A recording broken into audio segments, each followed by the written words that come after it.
Hi everybody, kia ora. I'm David Wegener and here we go with round 6, the game that I've selected for you today, and I'm not going to try to pronounce the names. That's the thing with chess players, is they're mostly Europeans and Eastern Bloc and all that sort of stuff. But anyway, I will attempt to express to you, obviously I can see here a Norwegian rat player, the Norwegian World Chess Champion, Magnus Carlsen, but please do not ask me who's standing to his left, who's sitting there to his left. So here I have on the left of Magnus Carlsen, might be the right of your screen, I have a picture of what's Holland, Northern Holland, and that is where the Tata Steel Chess Tournament is being held in Vakanse. And I'm trying to say that as well as I can in my primitive Dutch expression of same.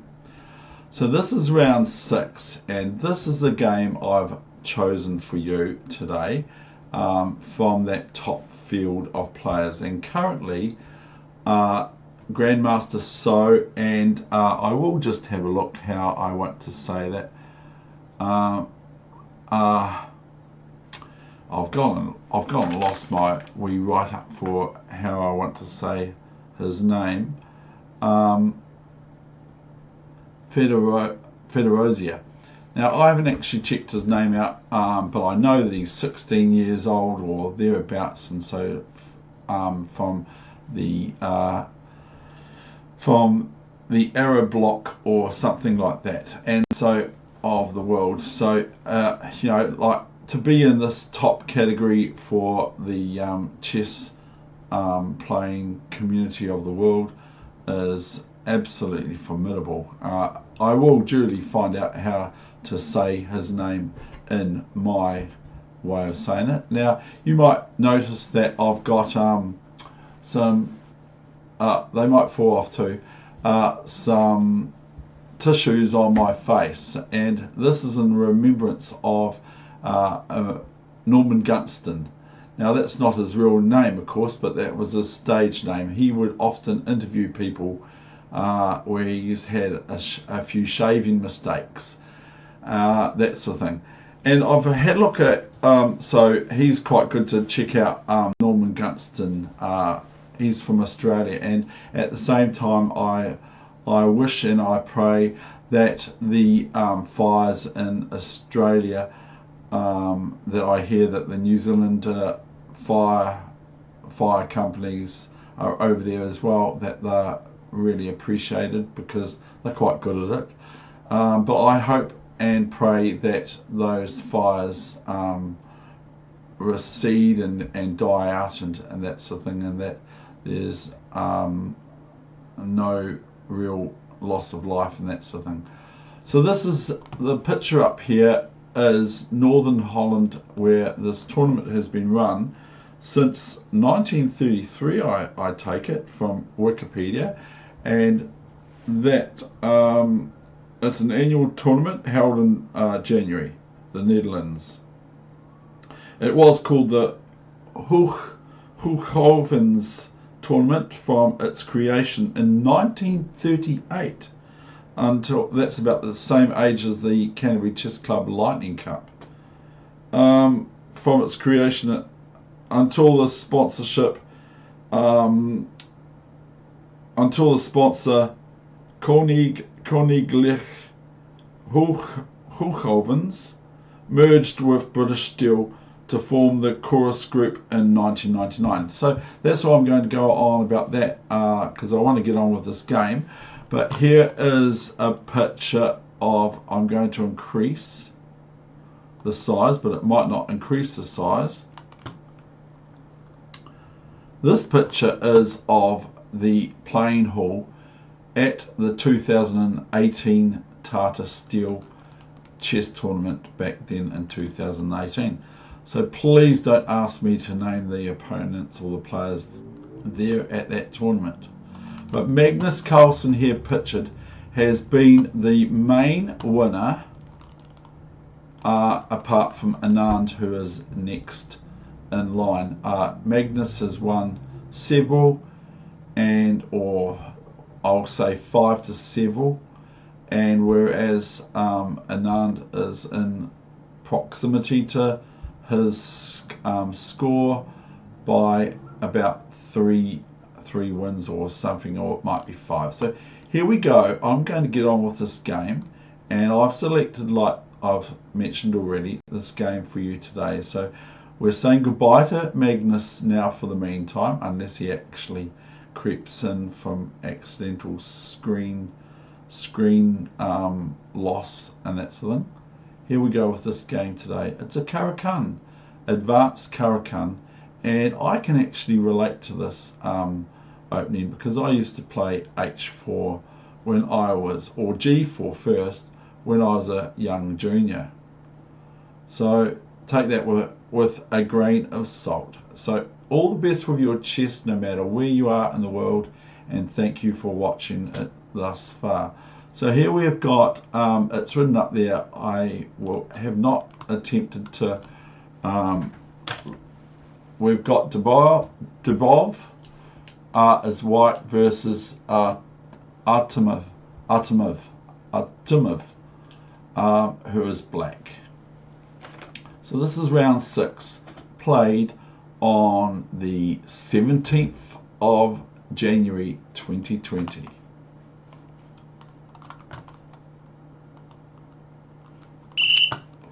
The whistle. So we don't have to go too long over these moves, but I got my time clock there, my chess clock, showing me not to ramble too much. And I have mentioned, of course, Norman Gunston, and he's also fantastically superb in his role as Arthur in Mother and Son, a very good Australian wonderful comedy, one of my favourite comedies of all time. Here's E5 and Bishop F5, of course. Now, as mentioned previous, I used to play G4 as white. A little bit primitive, but it's probably quite good. H4, so this threatens sort of like the bishop to throw the bishop back to this diagonal here, because it doesn't want to go, if it's white's move, to E4 because of F3 and H5 winning the bishop by biffing the bishop. So here black plays H5. Now I realise that these games have been all played before and all that sort of stuff. Of course I realise that. So this sort of puts to sleep white's idea of G4, of course, because we're just going to lose at least a pawn for white.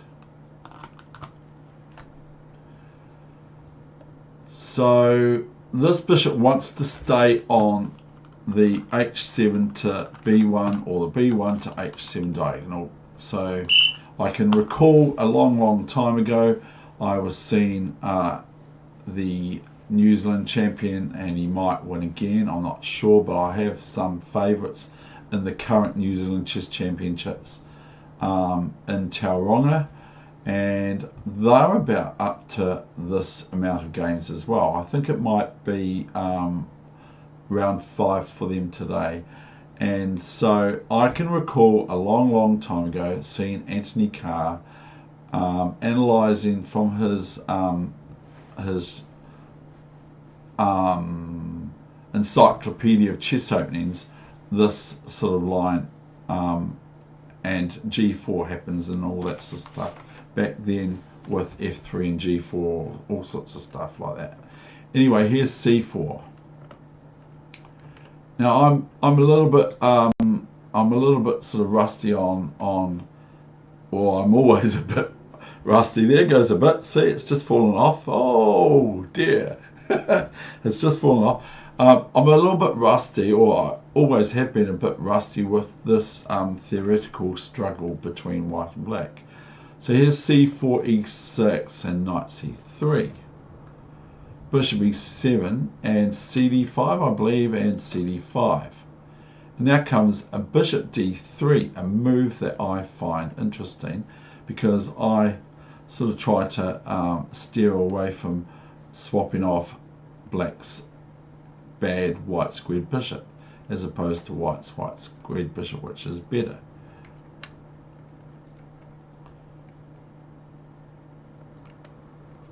Now we have a line that is considered equal for black, I think, at the end.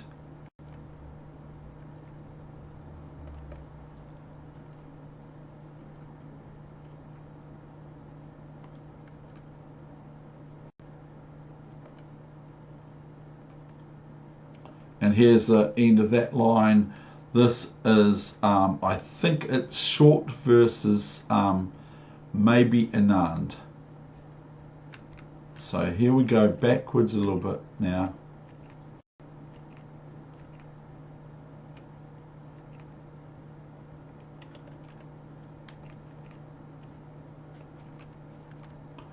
Knight h6. Now, very big surprise. What did white play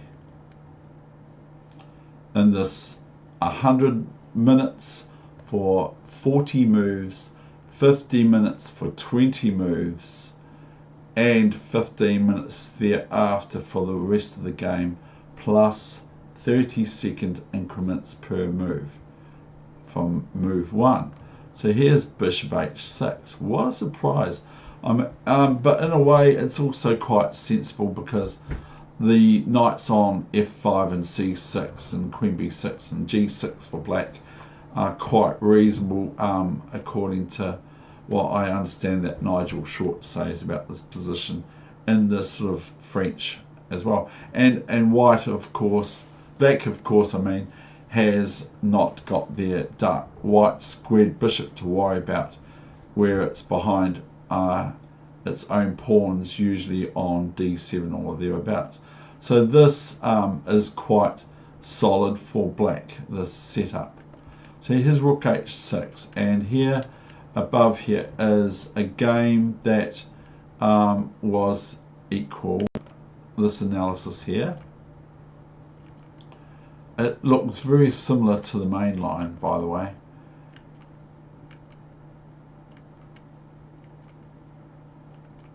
And this, they said, was 1-0 for, oh sorry, so I'm mistaken. This ended up 1-0 for white. So, but it just says 1-0.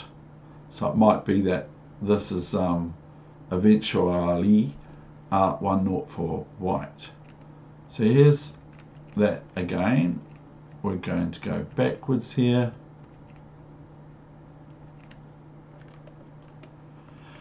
And here is the move that is considered a novelty.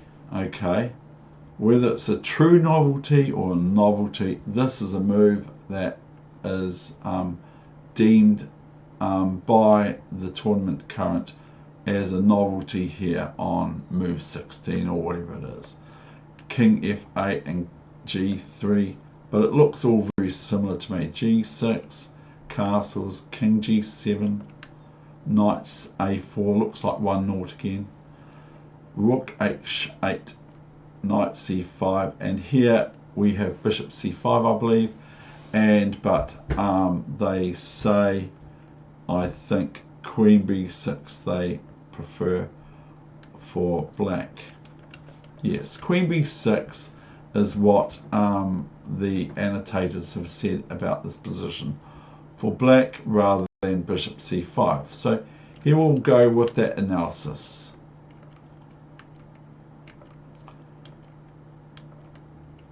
And here is the end of that analysis. So, but we're going to the main line now, which is bishop c5 and rook c5, of course. We could take with the pawn, but I think, so we've got options of taking with the pawn here, or we've got options of taking with the rook. So in this case, white took with the rook, which is sort of like, we'll just be basic about it. It's keeping this apex protection of the pawn on e5 intact with the pawn on d4, and it's also not allowing black a passed pawn on d5. So I might turn the volume down a wee bit, and I'll keep an eye on the time. So here we go. I don't want to rush this because these are really good games. So we've got rook c5. And so it's a simple doubling, tripling up on the c file for white. Rook hc8 and a3, or no, it's queen c3, so we're tripling, of course. So what would happen if black would just play merely knight e7? That's what I thought. What would happen if that would occur?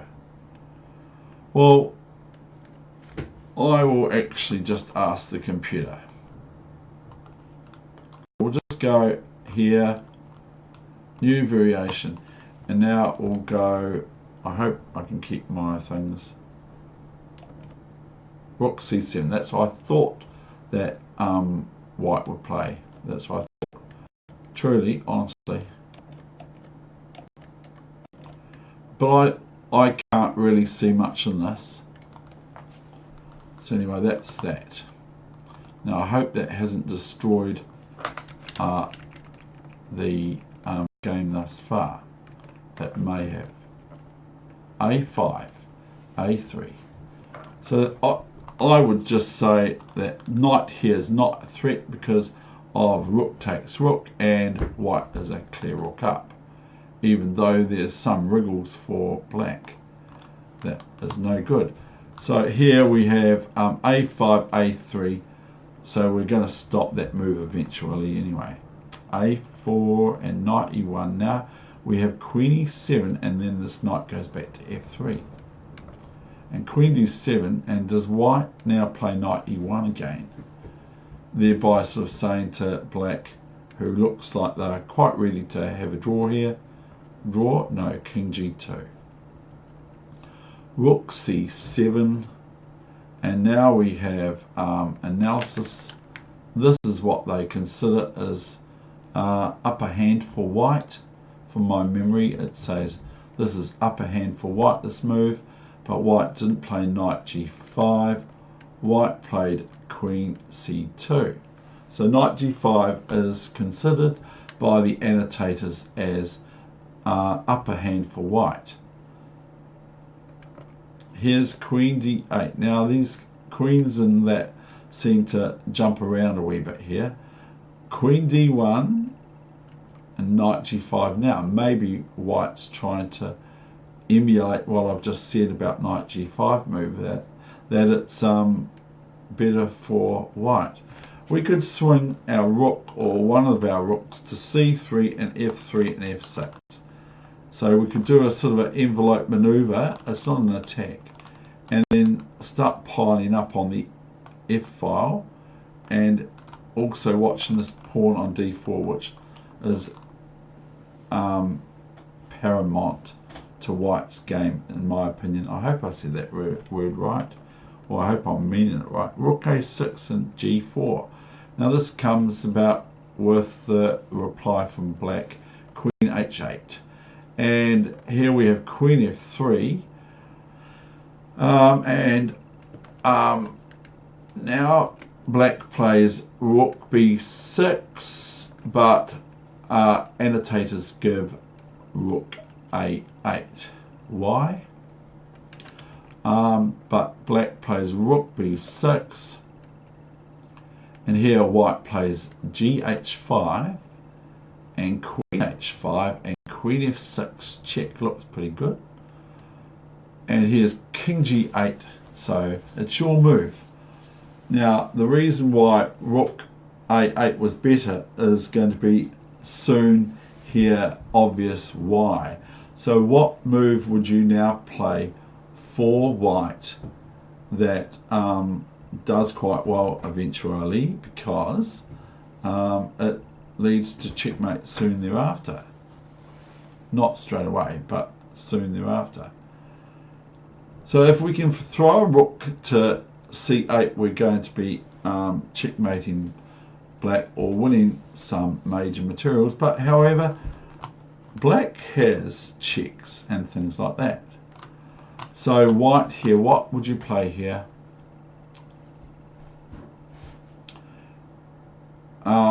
But with this, I just want to speak about this queen g4 check. Maybe a threat, and it could look like a big threat, or even queen takes pawn might be.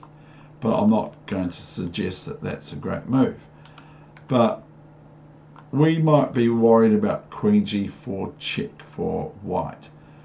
But the thing is that once the king goes back to f1, it feels quite safe. So white has to be rather expedient here, but has got time to look at it.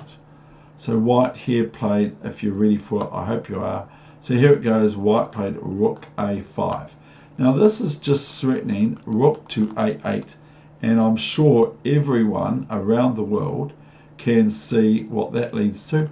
Or it could be also threatening just rook c6 and then rook a8 with devastating effects. Sorry. So after rook a5, black played queen g4 check, and as promised, white just merely grabbed the cuff here, just went to the side cushion, not in this case, went to the left of the side cushion, not the right. Went king f1, and as you would appreciate, there are no real serious checks for black here.